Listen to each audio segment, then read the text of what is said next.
Oh my gosh, what a camping trip! Yeah, can you spell stress? Welcome back to Mountain Beaches. I'm Norm. And I'm Kim, and we're living our dream to discover new adventures. Because tomorrow is never promised, so live for today. So we went on our camping trip, and we thought we had it all right. Boy, were we wrong. So wrong. So wrong. But we're going to share with you at the end of this video 3 lessons we learned from last week's camping trip. Good lessons to learn. So before we get into this week's story, we have to just give a big shout out and a thank you to all of you new subscribers. We've just been overwhelmed by all the new friends we have. It's so much fun. And because of that, we really need to thank John and Mercedes from RV Odd Couple. Yeah. They are fantastic people, and they have been such a huge help to us. They have been. John and Mercedes, thank you. We love you.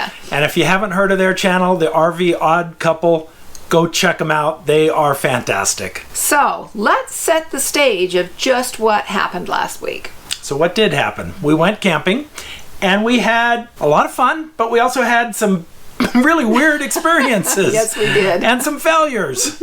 Some big failures. Yeah, we've been doing this a while. We're not supposed to have failures. Yeah, we really aren't newbies. We've been camping for forever, so let's tell them about it. Let's see what our failures were. So we went camping in Idaho at a great spot, and we just knew that we were going to be there all week long, and we were going to be working. We were basically telecommuting all week long, and we were experimenting with it, trying to figure out how this was going to work for us.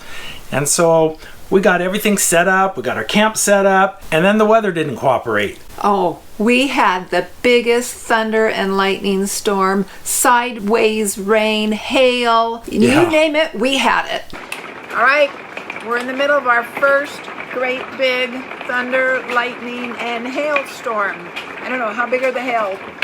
Oh, just pea-sized right now. Hopefully they don't get any bigger, because that could do some damage to the rig. Yeah, so a little scary, but here we are.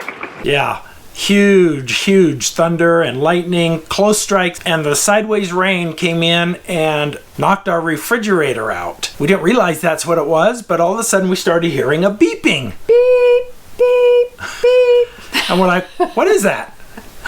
So we're checking around and looked at the refrigerator, and we saw an error code that said, what was the error code? P something. L1OP or something like that. And what kind of fridge do we have? We have a Dometic RV refrigerator. And so first thing to do, I got the manual out. And I started reading the manual, and sure enough, I found the error code, and I thought, great, it's going to tell me what to do. Well, it did. It said, take your RV to the dealer to get your refrigerator fixed. Yeah, they said that we could not fix it on our own. Yeah, and we didn't want to do that. We had just gotten there. We were like day 2 into our 8-day trip, and we were not ready to give up. So what did we do next? We looked on Facebook. We went to the internet, the source of all information. We went to the Grand Design site, and Norm Googled the error code, and we found out that if we had a magnet, that it might fix the problem. Yeah, there were a lot of people that were describing the exact situation that we had. In fact, some were even saying ours happened because we had a huge rainstorm and some water got inside the vent and got onto the control panel, and the magnet fixed it. So we have some full-time RVers right next door to us, and Norm went over to see if they had magnets, and they did. They had a couple that they sent over, but neither one of them worked. No. So one was too big, one was too small. So off to the nearest town you went. Yeah, 45-minute drive to the nearest town to buy a $3 magnet, and back I came, and following the instructions that we learned from people on Facebook that had experienced the exact same thing, they said hold the magnet in this certain spot for 5 minutes. Seemed weird, but I did that, and we came back into the RV and pushed the on button on the refrigerator. Problem solved. Problem solved. All right, fingers crossed. Hope it worked.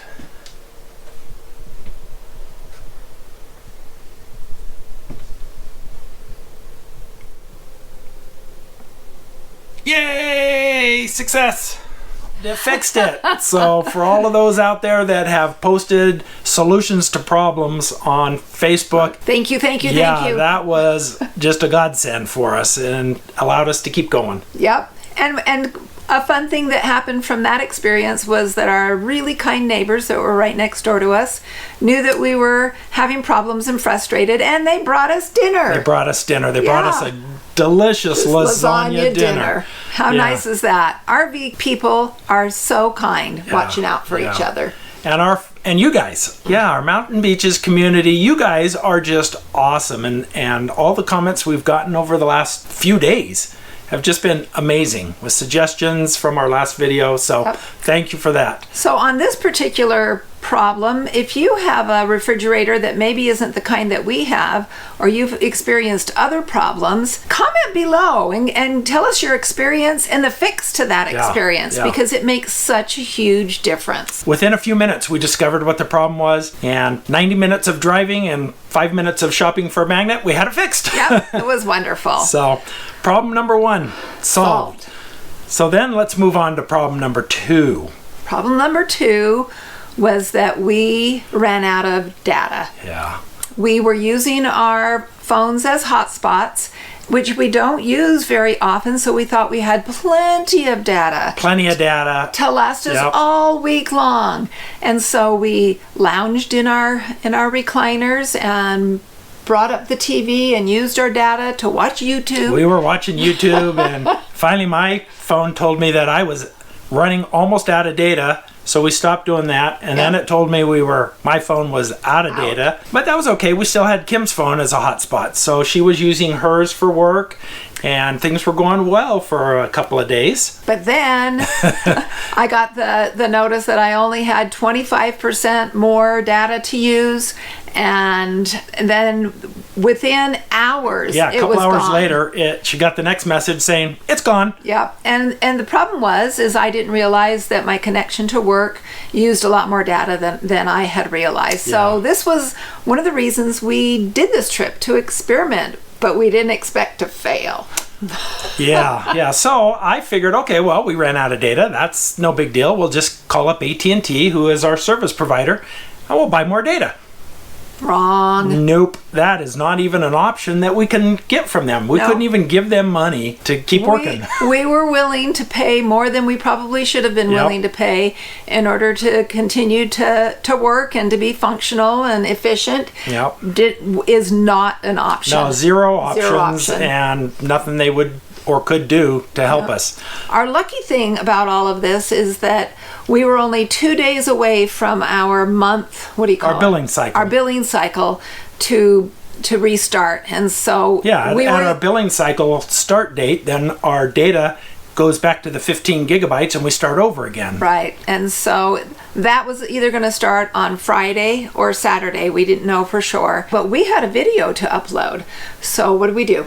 So we went the 45-minute drive back into town again, and we found a McDonald's that had Wi-Fi, and this McDonald's, my goodness, it had amazing fast Wi-Fi. Yeah. And so we sat down and ordered a Diet Coke and some French fries, and we sat there for a couple hours working and using their data, and that was godsend number 2. Yeah, absolutely. Yeah. And it worked. This taught us that even though we could have gone home from here and to fix these problems, we were determined to stay out as if we were far, far away and couldn't get home and figure out our problems, figure out solutions. We were only 2.5 hours from home, but we did not want to fail. We did not want to have to pack it up and head home.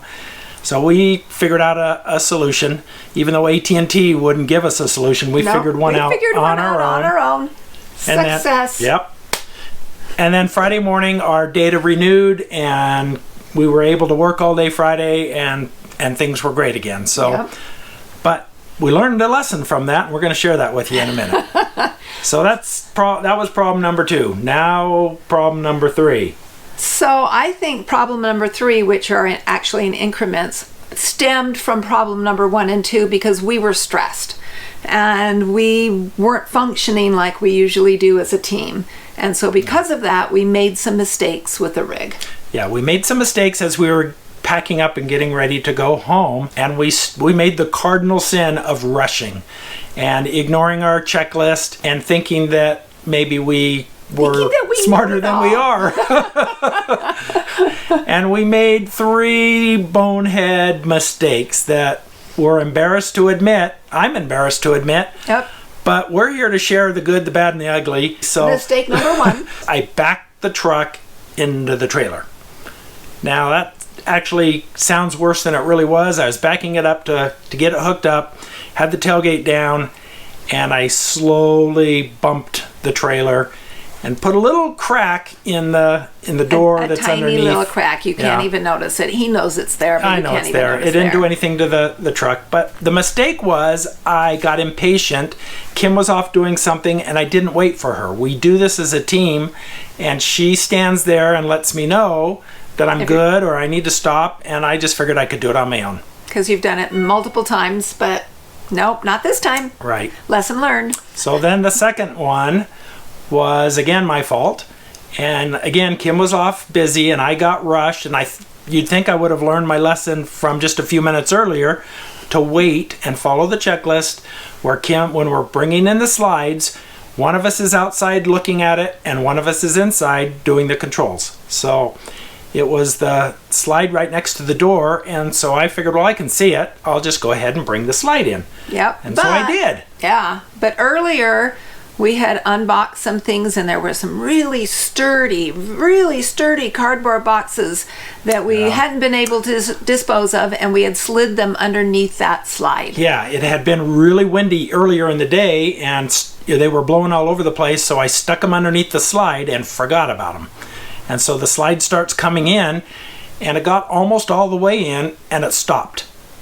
And right at that moment, I kind of had an idea, and I got out of the trailer and I looked, and sure enough, those boxes were wedged up underneath there, and kind of the wheel well covering was bent out a little bit. And so that was mistake number 2. We pushed the slide back out and pulled the cardboard boxes out, and no damage was done. We were able to rebend the wheel well coverings, and all is good. All is good, but we dodged a bullet there, but that was our second mistake. And then there's mistake number 3.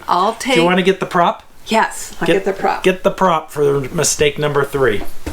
So I'm gonna claim this mistake. My job typically in the trailer is to take everything off the counters and put it in the sink so that they don't shake, rattle, and roll down the road. And I did that. I put all the usual things in the sink, but we had brought a couple little decorations from home, and I just looked right over that. So I looked over it too, because I was in and out of the trailer a couple of times. This little guy, which is just a pretty heavy-duty little ceramic bird, was sitting on the counter. It fell off and ended up right over by the slide.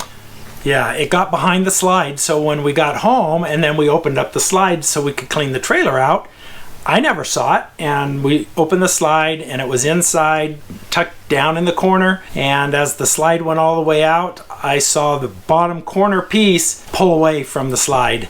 Yeah.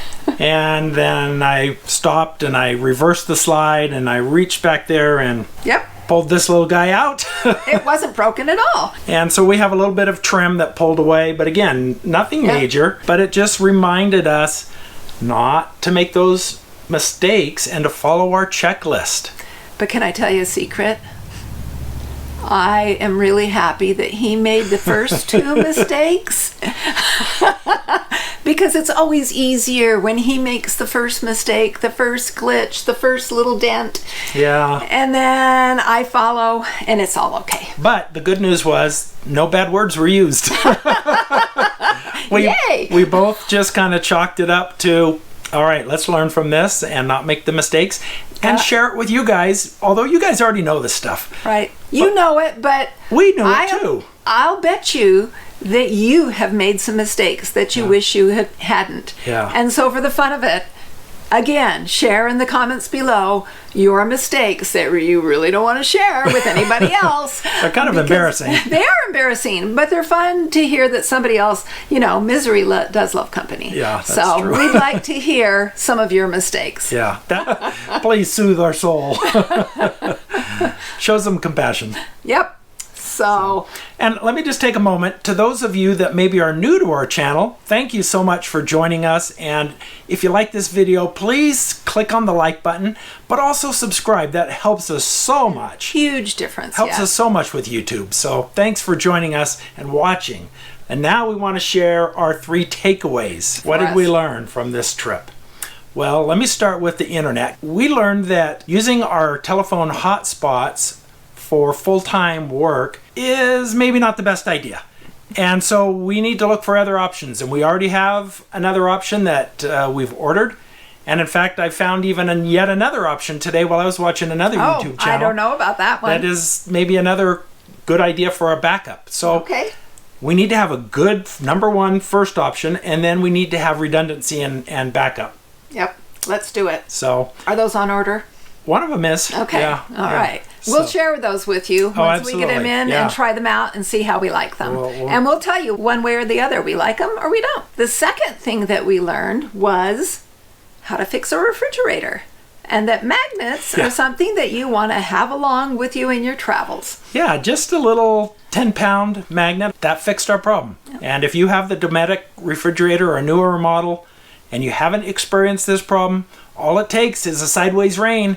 You're going to need a magnet. So buy one and then just store it in that little compartment and you'll be ready. And we learned that we could find out all sorts of information on Facebook, on the internet, and be able to fix things on our own that the manual says we can't. Right. Number 3? So the third thing, I'm going to look at the cheat sheet here. Use the checklist. Don't be overconfident and think that you've got it down and you've done it enough times and you can just go ahead and do something. Use the checklist and follow your procedures. Follow your procedures. If you happen to be traveling with someone else, a spouse, a partner, work as a team. But work as a team. That's what we're out here for, is working as a team. And if you're traveling on your own, boy, use that checklist. And don't do it when you're tired, or if you have to, then take extra time. Just go extra slow and make sure, double check, and go through the checklist and actually put a check mark by each item so you know it's been done. So, and do you have a checklist already formed that you could share with us? We'd love to. There's no sense in reinventing the wheel. So if you have a checklist and want to share particular things, please do. Yeah, you could email us, send it to us, private message or something. But that'd be awesome. Yeah, that'd be fantastic. Yeah. That's today and that's this week, and we had just an awesome time on our camping trip, but there was some stress involved as well. Yep, definitely. So if you like today's video, you are going to love the next video where we share with you our 10 top gadgets for RVing. See you in the next video.